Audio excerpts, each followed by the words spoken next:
Mayoritas kasus gugatan anak terhadap orang tuanya berkaitan dengan sengketa harta. Dalam sistem hukum di Indonesia, gugatan hukum perdata yang dilakukan oleh keluarga sendiri adalah hal yang sah. Lalu bagaimana perspektif sosiologi memandang fenomena ini? Melalui sambungan telepon, kita sudah terhubung dengan sosiolog dari Universitas Gadjah Mada, ada Pak Andreas Budi Widianta di sana. Pak Abe, selamat malam.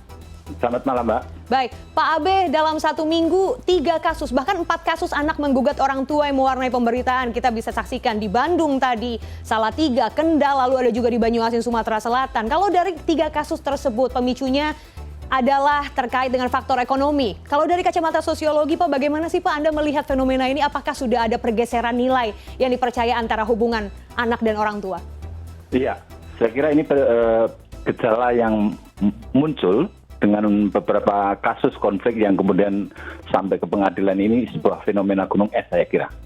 Tetapi bahwa lebih dari sekedar kita mengutuk atau bahwa itu melanggar nilai atau norma, tapi saya kira lebih tepat untuk menelusik satu persatu soal kasus persoalan ini secara mungkin lebih ke akar persoalannya, ya. Jadi problematika bagaimana kehidupan institusi keluarga hari ini memang berada di dalam konteks modernisasi dengan prinsip-prinsip demokrasi dan kebebasan yang semakin meluas. Tentu itu kemudian dibarengi dengan individual right yang juga menjadi pokok panduan di dalam tata kehidupan bersama. Nah, konteks ini memberikan sebuah pergeseran bagaimana institusi keluarga kemudian menjadi arena yang ternyata juga harus memberikan nilai-nilai tentang nilai-nilai universal itu. Apakah memang secara mencolok memang warisan harta tanah warisan ini tadi menjadi dominan, tetapi ada beberapa kasus misalnya kalau kita cermati anak-anak ini misalnya menggugat orang tuanya misalnya dengan karena kasus KDRT ada juga. Ada kasus di mana yang di Salatiga tadi itu ternyata juga lebih si anak itu menginginkan orang tuanya utuh gitu ya. Artinya memang ada dimensi-dimensi yang beragam. Tentu memang yang mencolok itu adalah soal tanah warisan.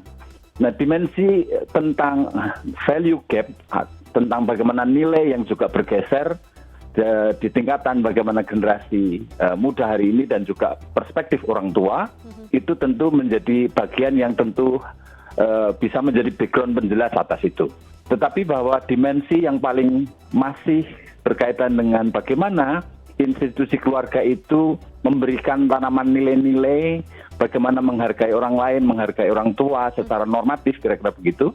Tetapi bahwa ini kan sekresi. Ada wilayah-wilayah yang kita tidak tahu persis akar persoalannya itu boleh jadi karena sakit hati di level konflik kecil yang kemudian akumulatif dan memuncaknya adalah pada kasus-kasus yang memperjuangkan individual right bernama harta warisan itu. Tentu itu lalu menjadi semacam kayak menjadi semacam trigger saja. Ini ada momen di mana dia harus membalas misalnya dalam kasus harta kekayaan yang itu adalah hak dia, merasa itu adalah hak dia gitu.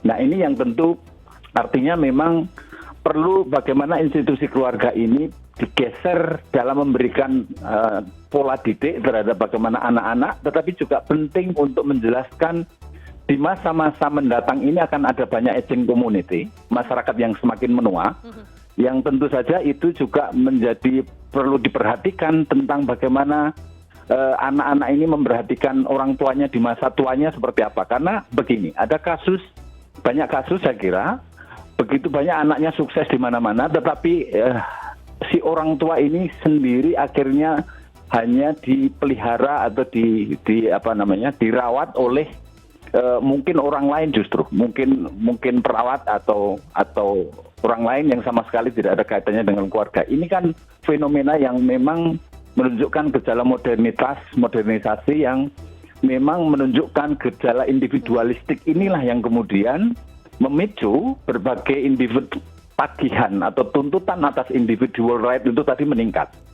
Saya sepakat bahwa ada ekonomi sebagai latar yang juga turut mewarnai, memang nampaknya menjadi sangat kalau kemudian dinilai memang jelas itu bertentangan dengan nilai-nilai normatif masyarakat yang mestinya anak harus menghargai orang tua dan segala macamnya. Tetapi tuntutan itu menjadi obsolet ketika faktanya ada begitu banyak terjadi yang sebaliknya.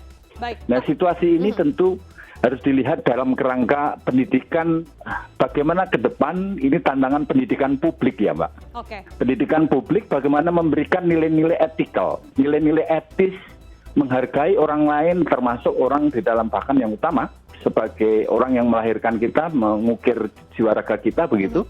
Dan itu diposisikan sebagai hal-hal etikal bahwa individual right ada dan itu memang dihakui secara hak hukumnya, tetapi bahwa ada dimensi hidup ini yang juga memiliki keutamaan-keutamaan yang lain, bukan hanya ekonomi, tetapi kehidupan bersama, kedamaian, ketentraman, dan musyawarah tentu saja.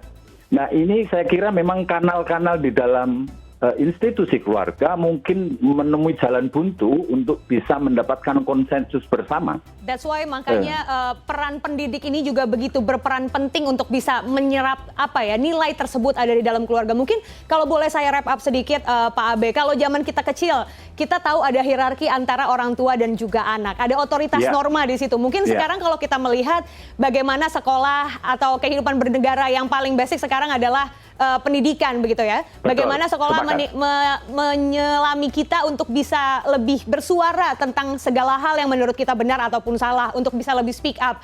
Tapi itu mungkin banyak juga orang tua, banyak juga keluarga yang masih bukan aba ya, masih belum tahu bagaimana cara melakukan penerapannya masuk ke dalam sebuah institusi keluarga. Singkat saja Pak Abe, mungkin ada sedikit tips untuk hal ini. Betul sekali. Saya kira memang tripusat pendidikan, yaitu keluarga, masyarakat, dan sekolah, itu perlu menyetel bagaimana nilai ini kemudian harus ditanamkan secara etika kepada nilai-nilai yang lebih humanis dengan keluarga kita, dengan masyarakat sekitar.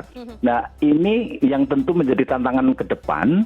Institusi-institusi pendidikan itu jangan hanya melulu progres mengejar tentang bagaimana akumulasi kapital bagi si subjek didik, tetapi justru nilai-nilai kolegial hidup bersama, tata kelola hidup bersama, yang kalau orang Jawa itu memanusiakan ngwongke, memanusiakan orang lain sebagai bagian dari pembentuk dirinya.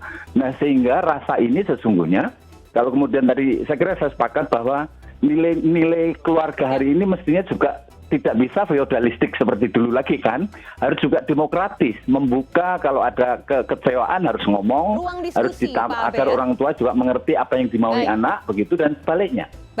Ruang kanal demokrasi di dalam keluarga namanya juga perlu dikasih ruang lebih lebar lagi. Penting di situ. Oke, kita hidup bernegara dengan demokrasi liberal, hidup berkeluarga juga harus dengan demokrasi yang tertata supaya tidak ada kejadian seperti ini di kemudian hari. Pak Abe, terima kasih banyak sudah bergabung bersama kami Pak di CNN Indonesia Connected.